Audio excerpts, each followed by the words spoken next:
اس طرح اب یہ مت کل گئے جی کہ یہ حکومت کرا رہی ہے. اب اگر وہ آپس میں ایک نہیں ہے, ان کے آپس کے تعلقات خراب ہو چکے ہیں, پی ٹی آئی بٹ چکی ہے 50 دھڑوں میں, تو یہ ان کا مسئلہ ہے, وہ حل کریں. میلے کے پی کے لوگ بھی دیکھ رہے ہیں کہ جو حال پی ٹی آئی کا ادھر ہو رہا ہے. سہیل افریدی کل کچھ اور کہتے تھے, آج وہ اگر ٹھیک راستے پہ چل رہا ہے. میں سمجھتا ہوں سہیل افریدی نے اب یہ صحیح راستہ اپنایا کہ وہ وفاق کے ساتھ بیٹھتا ہے, بات بھی کرتا ہے.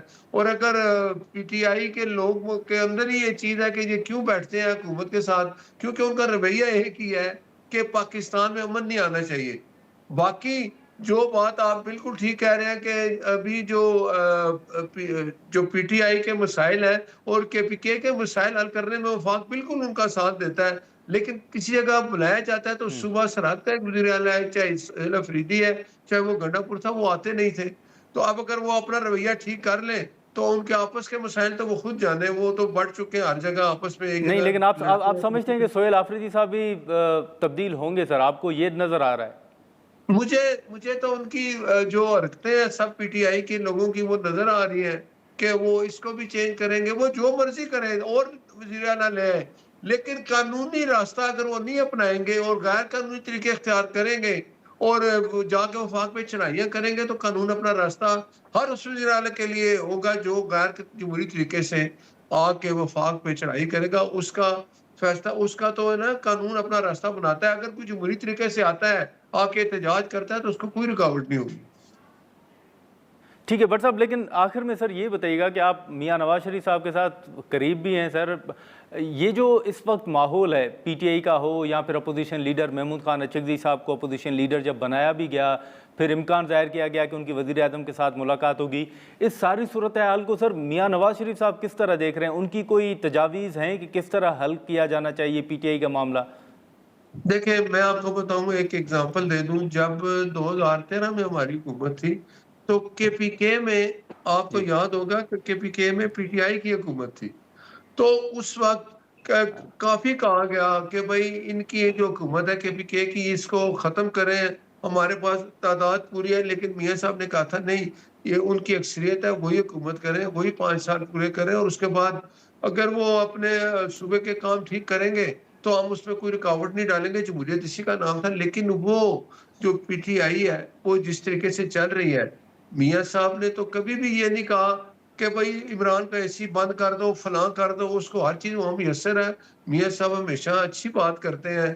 آپ یاد کریں جب الیکشن تھا 2018 میں, تو یہ گر گیا تھا, ہاسپٹل میں تھا, تو میاں نواز شریف ایک دن کمپین بند کر کے وہاں چلے گئے تھے. ان کی سوچ تو ایسی ہے. تو اگر دوسری طرف سوچ, لیکن سر آج ملاقاتوں پر تو پابندی ہے بٹ صاحب. جی بٹ صاحب, آج ملاقاتوں پر تو پابندی ہے ویسے. نہیں, میں آپ کو بتاؤں, میں بات ذرا 1 منٹ مجھے دے دیں, کوئی پابندی نہیں ہے. سلیمان اکرم راجہ خود ہائی کورٹ میں گیا, جا کے دیکھ لیں کہ ہم ان بندوں کو ملنے کی اجازت دیں جو ہم کے, جو سلمان اکرم راجہ نے کہا. اور باہر ہم نے آ کے کوئی میڈیا ٹاک نہیں کرنی, ہم نے کوئی باہر آ کے اس طرح کے ڈرامے نہیں کرنے. لیکن وہ جب جا کے پھر وہی کرتے ہیں. جب وہ علیمہ خان کی بہن وہ جا کے ملی, اس نے باہر آ کے پھر وہی سیاسی تقریر شروع کر دی. تو یہ انہوں نے خود ہائی کورٹ میں لکھ کے دیا ہوا ہے, ہم نے نہیں کہا. جائیں ہائی کورٹ میں, اگر وہ نہیں بلاتے جا کے کنٹیمپٹ آف کورٹ کا دعویٰ کریں. یہ ایس او پی فالو نہیں کرتے تو ان کو وہ جو پنڈی کا جو جیل میں, ڈیالہ جیل میں جو سپرنٹینڈنٹ ہے وہ نہیں بلاتا. اس کو ڈر ہے کہ باقی 10,000 قیدیوں کے لیے خطرہ بنتے ہیں, ادھر جتھے لے کے چلے جاتے ہیں. تو یہ کوئی طریقہ تو نہیں نا. ایسے اگر وہ اپنا طریقہ چینج نہیں کریں گے تو ان کی ملاقات نہیں ہوگی. ٹھیک ہے ناصر بٹ صاحب, بہت شکریہ سر آپ کا. آپ نے کہا ناظرین, بٹ صاحب کی گفتگو آپ نے سنی. اب بجٹ کے حوالے سے جو تحفظات سامنے آ رہے تھے, اب امکان ظاہر کیا جا رہا ہے کہ بجٹ پر تحفظات جو ہیں وہ دور کر دیے گئے ہیں, اور جلد بجٹ کے حوالے سے جو پیش رفت ہے وہ بھی سامنے آئے گی. آج کے پروگرام میں اتنا ہی, اجازت دیجیے, اللہ حافظ.